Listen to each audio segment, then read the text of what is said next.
AD news और KBN 24 पे। नमस्कार आपके सभी दर्शकों को। सर, जो वर्तमान में इलेक्शन का दौर इस समय बना हुआ है और जो राजनीति का जो पारा है वो इस समय चढ़ रहा है, सर क्या कहना चाहेंगे इस स्थिति में? चुनाव है, चुनाव में सभी को अधिकार है।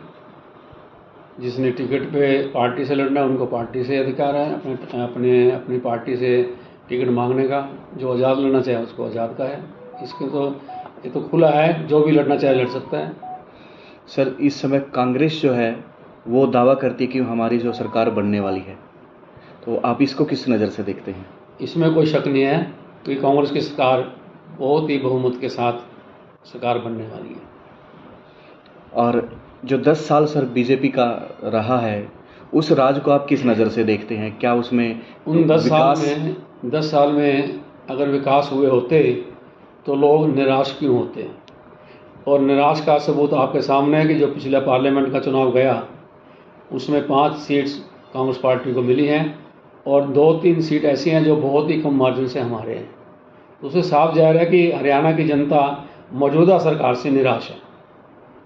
सर, बेरोजगारी की अगर बात करें, क्योंकि युवा जो है इस समय वो ज़्यादातर विदेश की तरफ बढ़ रहा है, तो जो बीजेपी की सरकार रही है 10 वर्ष, क्या उसको आप किस नज़र से देखते हैं? फेल मानते हैं या कुछ? अगर युवाओं के बारे में सोचा होता तो युवा बाहर क्यों जाते? आप एक हिसाब लगाओ कि किसका मन करता है कि अपने माँ बाप को छोड़ के जाए, अपनी ज़मीन को बेच के जाए, कर्जा लेके जाए? किसी का मन नहीं करता। अगर इन्होंने रोज़गार के बारे में सोचा होता तो कोई बाहर जाने का मतलब ही नहीं था। सर, बीजेपी 10 साल राज करने के बाद इंद्री के अंदर आज भी जो सड़कें हैं वो बिल्कुल टूटी फूटी नजर आ रही हैं, क्योंकि 10 साल जो है वो बीजेपी ने राज किया है इंद्री में भी। मैंने पहले ही कहा है कि लोग निराश हैं इनसे। लोग तो कांग्रेस को वोट देने के लिए तैयार बैठे हैं। 1 अक्टूबर का चुनाव है, आप देखना कि कितने बहुमत के साथ कांग्रेस पार्टी, जब 4 तारीख को रिजल्ट आएगा फिर आपको पता चलेगा। सर, कांग्रेस में हमारे यहाँ पर जैसे इन सड़कों के मामले में बात की, सड़कें वाकई यहाँ पर खस्ता हालत में। सड़कें ही नहीं, क्या हैं, खड्डे हैं, सड़कें तो है ही नहीं।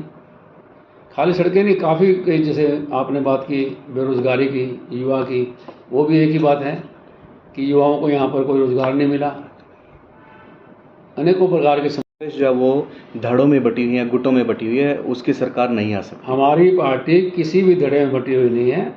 हम एक नेता हमारे हैं श्री राहुल गांधी जी, हमारे प्रधान खड़गे जी, हमारे श्रीमती सोनिया गांधी जी, हम सब जितने भी हैं सभी के सभी हम उनको नेता मानकर अपनी कांग्रेस पार्टी को मजबूत करने के लिए समय समय पर अपना हम प्रयास करते हैं। सर, आप अगर पार्टी ने आपको मौका दिया तो आपकी क्या प्रायोरिटी रहेगी कि आप इंद्री में क्या क्या? मुझे अगर पार्टी मौका देती है और हमारे हल्का के लोग मुझे अपना आशीर्वाद स्नेह देकर मुझे बनाते हैं, तो हमारे हल्के के अंदर, जैसे आपने कहा सड़कों के बाद, सड़कों का तो काम होगा ही होगा। हम ज़्यादा विशेष ध्यान देंगे यहाँ पर लड़कियों का कॉलेज हो, हम ध्यान देंगे यहाँ पर बेरोज़गारी का जो आलम है, जो हमारे बेरोजगार युवा हैं उनको रोज़गार मिले। इस तरह के अनेकों ऐसे कार्य हैं जो अभी हमें करने हैं यहाँ पर। सर, जब आप पहले यहाँ पर MLA रह चुके हैं तो आप लोगों ने काफ़ी युवाओं को रोज़गार दिया, लेकिन उसके बाद जो है बीजेपी कहीं ना कहीं 10 साल तक रोज़गार नहीं दे पाई, तो कहीं ना कहीं उसमें जो है वो बेरोज़गारी जो है वो युवाओं के अंदर फैलती चली गई। तो आप लोगों की क्या प्राथमिकता रहेगी? सबसे मैंने पहले कहा कि अगर मुझे समय मिलता तो मैं बेरोज़गारी को दूर करने के लिए हम प्रयास करेंगे।